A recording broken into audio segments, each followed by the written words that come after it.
Қайырлы күн, білім алушы жас достар. Бүгін сіздермен өтетін сабағымыздың тақырыбы рухани байлық деп аталады. Бүгінгі сабағымыздың мақсаты коммуникативтік жағдаятқа сай көпшілік алдында тиісті сөйлеу әдебін сақтай отырып дұрыс сөйлеу. Сөйлеу ағымындағы интонацияның құрамдас бөліктері әуен, әуес, тембр, қарқын, кідірісті сөйлеу мәнеріне сай қолдану. Оқушылар, рухани байлық туралы ойымызды бірге жинақтап көрейікші. Рухани байлық дегенімізді қалай түсінесіздер? Әрине, рухани байлық игіліктің көзі. Адам парасатының дамуы мен құрылуының бастауы. Тіл мен ділдің тұтастығы. Ата-баба дәстүрінің, мәдениетінің, әдебиеті мен тарихының қайнар көзі. Рухани байлықтың негізін оқу, білім, тәлім-тәрбие, шапағат, өнер сынды құндылықтар құрайтынын есімізден шығармағанымыз абзал. Оқушылар, бүгінгі сабағымыздың керек-дерек айдарында интонацияның басты компоненттері туралы есімізге түсіріп алайық. Интонация сөзді, сөз тіркесін, сөйлемді, айтудағы дауыс мәнері, дауыс ырғағы, сөйлеудің ритм, мелодиялық бейнесі. Интонация термині латынның қатты сөйлеу деген сөзінен шыққан. Интонацияның мынандай компоненттері бар: әуен, ырғақ, әуес, пауза, кідіріс.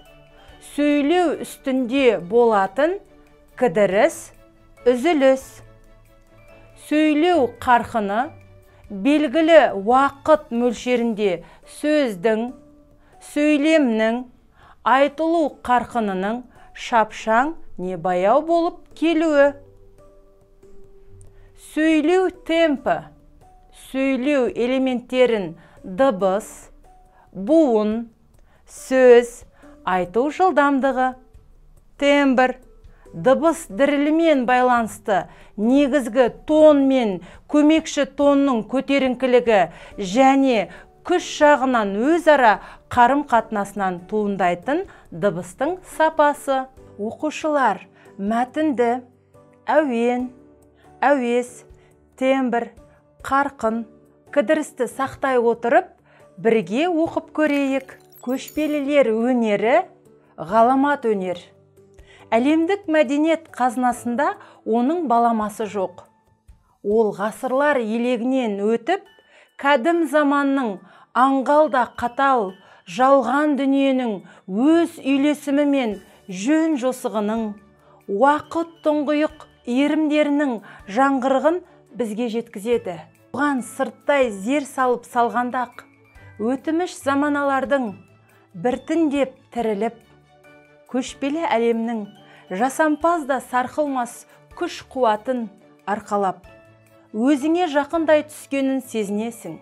Кешкі мұнараға көмілген көкжиек, мың шақырымдық ұзын сонар соқпақтар, сағымдар, ырдуан арбаларының сықыры, балалардың жылауы, үлкендердің күлкісі, атты сарбаздар дүбірі, соғыс көліктерінің дүрсілі, төбелер, түйелер, салт аттылар, бақсылар, кезбе дәруіштер, жарқылдаған күреуке, сауыттар, жалаңдаған семсерлер, сұсты найзалар, ысқырған жебелер, ұрандар, ен таңбалар, тұңғиық сырлы обалар, түз құландары, көк пен тәңірі.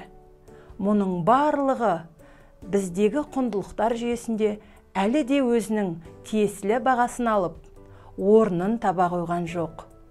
Әйткенмен де өткен құбылмалы заманаларға, сонда өмір сүрген адамдар мен олардың жетістіктеріне жіті зер салу. Еуразия көшпелілері мәдениетінің терең қатпарларын аша түсуге септігін тигізеді.